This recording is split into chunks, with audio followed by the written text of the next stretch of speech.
Olá, gente! Vamos ao sexto resumão composto por 10 questões referentes aos 3 últimos episódios para revisitarmos o conteúdo, mas com novas formulações. Relembrando que são 9 questões divididas em 3 por cada episódio, e a 10ª será de um episódio aleatório, havendo 5 segundos para se pensar em cada resposta. Esse é o Resumão Rosa em Câmara. Na história da língua, vamos viajar com a palavra linguística em Rosa em Câmara. O Diretório de 1757 foca em seu 7º parágrafo na questão linguística. Nele podemos observar que a política imperial tinha como um dos seus princípios a assimilação da língua dos dominados para modificá-la.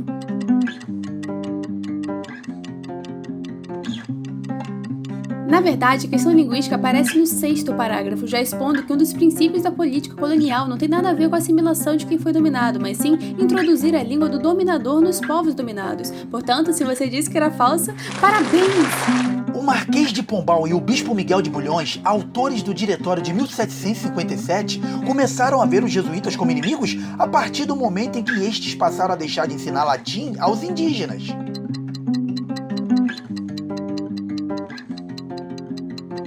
A questão já começa errada pelo fato de o Marquês de Pombal não ser um dos autores do diretório, mas sim seu irmão, o governador Mendonça Furtado, juntamente com o bispo. E, na verdade, ambos já viam o poder que os jesuítas possuíam como algo prejudicial ao interesse do Estado, e não tem absolutamente nada a ver com o latim, já que isso nem era mais discutido. O problema era em torno da língua portuguesa não ser ensinada, ao passo que as línguas dos indígenas que eram usadas para catequização e toda a liturgia religiosa. Logo, se você disse que isso é falso, muito bem! Uma vez que se buscava um ideal de sociedade monolíngue, buscou-se tal ideal por 2 meios: obrigar o uso da língua portuguesa e não permitir que meninos e meninas das escolas usassem a própria língua ou a língua geral.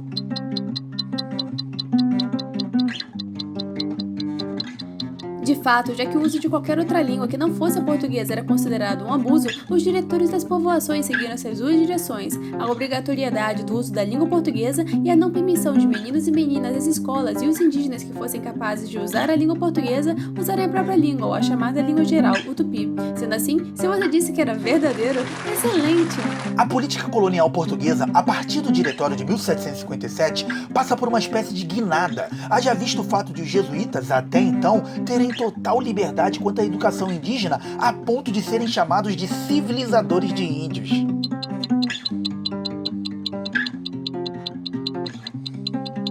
Realmente foi a partir do diretório que mudou-se radicalmente a política colonial portuguesa, até porque os jesuítas, ao catequizarem os indígenas, ainda eram vistos pela coroa como aqueles que deixavam os indígenas submissos à ordem colonial.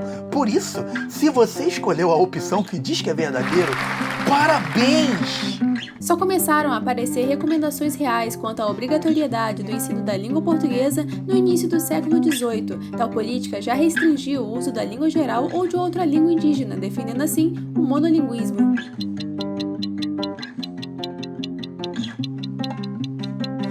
O que faz a questão estar errada, que não era uma política que restringia o uso da língua geral ou de outra língua indígena. Antes, parecia seguir no sentido de um estímulo ao bilinguismo, isto é, o português deveria vir por acréscimo, numa etapa posterior à catequese inicial. Logo, se você disse que era falso, muito bem! O político que mais se alinhou ao aspecto da língua portuguesa enquanto elemento vinculado ao Estado e à hegemonia portuguesa foi o governador Mendonça Furtado, inclusive usando isso como pretexto para tirar o poder dos jesuítas.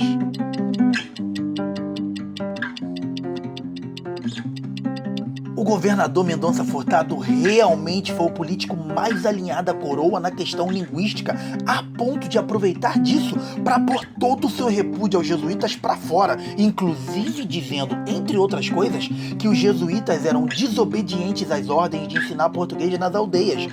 Tudo bem pensado para desmoralizar e, consequentemente, retirar todo o poder autônomo que eles possuíam. Você disse que isso é verdadeiro, né? Excelente!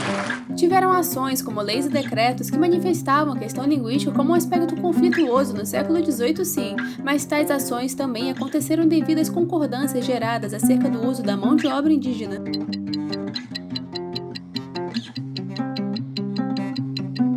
Essa questão é quase uma pegadinha, só não é porque se você tiver prestado bem atenção no que dissemos no episódio 28, após compreender que a questão linguística não era um aspecto conflituoso por si só, não vai dizer que é devido às concordâncias, porque nem sequer faz sentido dizer algo assim, mas sim divergências em torno da questão da mão de obra indígena, já que jesuítas, colonos e coroa não concordavam quanto a esse aspecto tão cobiçado. Portanto, se você respondeu que é falso, parabéns! A elite político-administrativa brasileira viu no Diretório de 1757 a materialização da sua ideologia, uma vez que buscava na heterogeneidade linguística os meios para alcançar todo o território brasileiro, elevando a cultura pelas muitas vozes.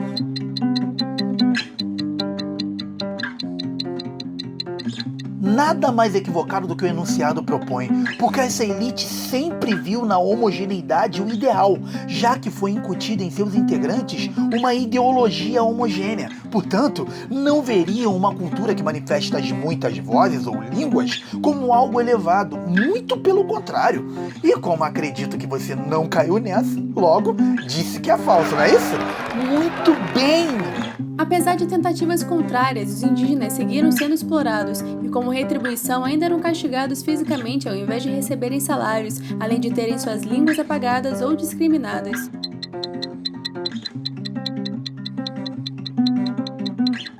Não há muito o que dizer em relação a isso, já que é uma verdade nua e crua. O acréscimo a ser feito seria em relação ao fato de que nem as escolas, para se ensinar o português, tinham estrutura ou professor para isso, como o próprio poeta Gonçalves Dias, em 1861, explicitou. Ou seja, eram cobrados de falar o português, negando inclusive a própria língua, e nem sequer havia quem os ensinasse. É atrocidade atrás de atrocidade. Se você respondeu que é verdadeiro, excelente! Mendonça Furtado sempre insistiu na necessidade de se ensinar português, porque de fato eram ordens reais, como explicitado nas instruções régias.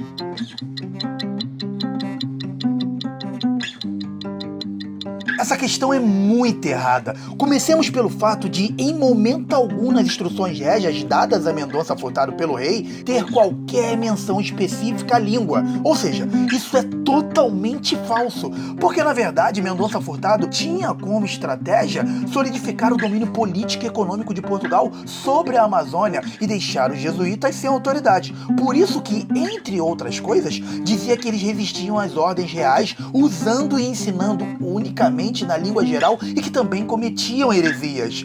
A verdade é que não há bonzinhos nessa história. Todos, jesuítas, governantes e colonos, queriam a tutela de indígenas para possuírem sua própria mão de obra, como já falado em questões anteriores. As questões linguísticas sempre foram para dissimular. Bem, eu sei que você acertou e disse que isso é falso.